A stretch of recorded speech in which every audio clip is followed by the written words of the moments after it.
Hi friends, welcome to my channel. ఇప్పుడున్న ఈ busy లైఫ్లో ఎవరిని ఎవరు పట్టించుకోరు ఫ్రెండ్స్. ఎవరి పని వాళ్ళది ఫ్రెండ్స్, ఎవరి బిజీ లైఫ్ వాళ్ళది ఫ్రెండ్స్. ఆ పని చిన్నదైనా పెద్దదైనా ఏదో పని చేస్తూనే ఉంటారు ఫ్రెండ్స్.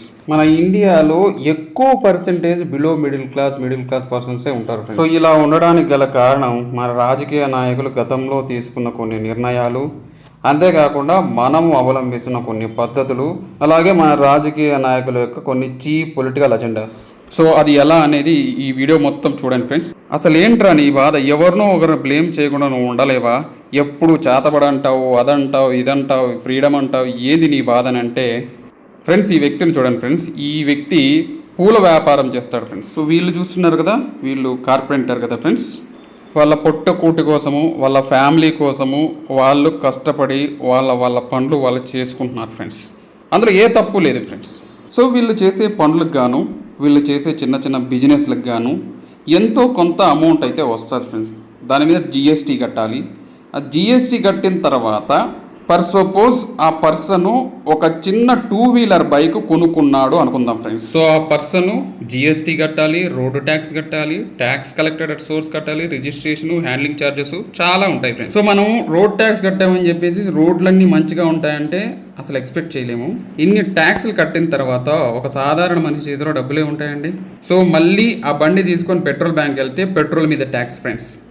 పోనీ ఏదైనా ఒక పార్ట్ చెడిపోతే ఆ బండికి ఆ పార్ట్ కొనుక్కునేటప్పుడు ఆ పార్ట్ మీద మళ్ళీ ట్యాక్స్ ఫ్రెండ్స్. ఇలా ట్యాక్స్ మీద ట్యాక్స్ వడ్డిస్తున్నారు కాబట్టి చాలామంది ఇండియన్స్లో బిలో మిడిల్ క్లాస్లోనే ఉండిపోతున్నారు ఫ్రెండ్స్. సరదాగా సినిమాకు ఎక్కడైనా వెళ్ళామంటే అక్కడ ఎంటర్టైన్మెంట్ ట్యాక్స్ ఫ్రెండ్స్. సరే ట్యాక్స్ అని మొత్తుకుంటున్నావు కదా, ఈ ట్యాక్స్ తగ్గించాలంటే ఏం చేయాలని నన్ను అడిగితే, సో ఇండియా అనేది డెవలప్ అవుతున్న కంట్రీ ఫ్రెండ్స్. మన ఇండియాలో యూత్ చాలా ఎక్కువ మంది ఉన్నారు ఫ్రెండ్స్. మన యూత్ ఏదో ఒక పని తప్పకుండా చేయాలి ఫ్రెండ్స్. అలా పని చేస్తేనే మన జీడిపి అనేది పెరుగుతుంది.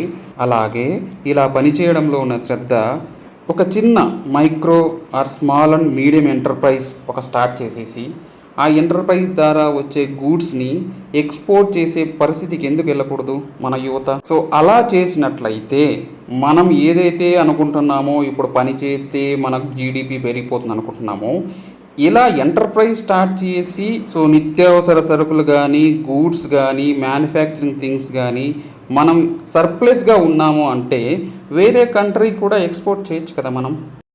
అలా చేస్తే మన రూపాయి విలువ కూడా పెరుగుతుంది. ఎంతసేపు మన రూపాయి విలువ తగ్గించుకొని అమెరికాలోనో, ఆస్ట్రేలియాలోనో, ఇరాన్లోనో, ఈజిప్ట్లోనో ఏదో ఒక బయట కంట్రీలో పనిచేయడమే ఫ్రెండ్స్. నాకున్న నాలెడ్జ్ ప్రకారం చెప్తున్నాను, మన భారతదేశం యొక్క వస్తువులు విదేశీయులు తమ దైనందిన జీవితంలో వాడినప్పుడే మనకు నిజమైన డెవలప్మెంట్ అనేది స్టార్ట్ అవుతుంది ఫ్రెండ్స్. ఎలా అంటారా ఫ్రెండ్స్, మనం చైనా ఫోన్ వాడుతున్నాం కదా ఫ్రెండ్స్, అమెరికా ఐఫోన్ వాడుతున్నాం కదా ఫ్రెండ్స్, అలాగే ల్యాప్టాప్స్ వాడుతున్నాము, సాఫ్ట్వేర్లు అన్నీ వాడుతున్నాం కదా ఫ్రెండ్స్. ఇలా మన ఇండియా మ్యానుఫ్యాక్చరింగ్ థింగ్స్ వేరే కంట్రీ కూడా వాడినట్లయితే సో మన మ్యానుఫ్యాక్చరింగ్ డిమాండింగ్ పెరుగుతుంది. డిమాండింగ్ పెరిగితే ఎక్కువగా ఎక్స్పోర్ట్ అవుతాయి. ఎక్కువగా వేరే కంట్రీలు ఇంపోర్ట్ చేసుకునవడం వల్ల మన వాల్యూ పెరుగుతుంది.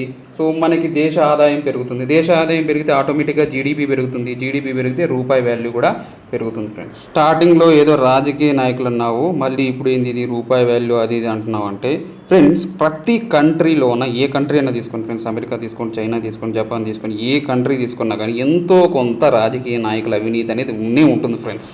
మన దేశంలో ఉన్నంత యువత ఏ దేశంలో కూడా లేదు ఫ్రెండ్స్. I challenge.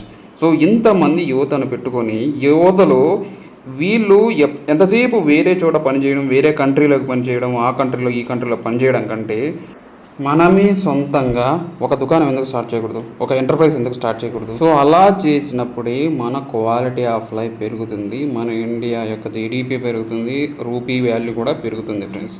సో అలా చేసే చైనా జీడిపి వాల్యూ అంత పెరిగింది, చైనా నంబర్ 2 పొజిషన్కి వెళ్ళిపోయింది ఫ్రెండ్స్. సో ఈ మెథడ్స్ మనం ఫాలో అయినామంటే ఫ్రెండ్స్, మన ఇండియాలో ఉన్నంత యువత ఏ కంట్రీలోనే లేదు ఫ్రెండ్స్. మనం చైనాని దాటగలం, అమెరికా కూడా దాటగలం ఫ్రెండ్స్. ఎందుకంటే మన దగ్గర అంత జనాభా ఉంది, అంత యువత ఉంది, అంత మ్యాన్ పవర్ ఉంది ఫ్రెండ్స్. సో మనం ఏ దాంట్లోనూ తక్కువ కాదు. బట్ కాకపోతే ఏంటంటే ఈ గవర్నమెంట్ కూడాను కొన్ని వెసులుబాట్లు కల్పించాలి యువతకి. మైక్రో స్మాల్ అండ్ మీడియం ఎంటర్ప్రైజెస్లో ఎంకరేజ్మెంట్ చాలా జరగాలి. ఎప్పుడైతే మన మేక్ ఇన్ ఇండియా అనేది స్టార్ట్ అయిపోయి గూడ్స్ ఎక్స్పోర్ట్ పెంచుకోవడం స్టార్ట్ చేసినాము అంటే అప్పుడే మన యొక్క క్వాలిటీ ఆఫ్ లైఫ్ అనేది పెరుగుతుంది ఫ్రెండ్స్. మనం అనాది కాలం నుంచి పాటిస్తున్న ఒక ఆచారం ఏంటంటే మన రూపాయి విలువ తగ్గించుకొని విదేశీ పెట్టుబడులు ఆకర్షించే విధంగా చేసుకొని వేరే కంట్రీ యొక్క సంపాదన పెంచుతున్నాము, వాటి యొక్క జీడిపి పెంచుతున్నాము. మన ఇండియా మనకున్న రిసోర్సెస్ని యూస్ చేసుకొని సో ఈ వేలో మనం ముందుకెళ్ళినట్లయితే డెఫినెట్గా ఫ్రెండ్స్ మన ఇండియా నెంబర్ 1 అవ్వడంలో ఎటువంటి సందేహం లేదు friends, irrespective of the political parties some cheap agendas. Friends నేను చెప్పిన విషయంలో మీకు అర్థం ఉందనిపిస్తే ఒకసారి లైక్ చేయండి ఫ్రెండ్స్, బాగా అర్థమైతే ఒకసారి కామెంట్ చేయండి ఫ్రెండ్స్, కరెక్ట్గా మంచిగా చెప్పాడు అనిపిస్తే వీడియోని షేర్ చేయండి friends. Thank you friends, last వరకు చూసినందుకు చాలా ధన్యవాదాలు ఫ్రెండ్స్. Bye friends.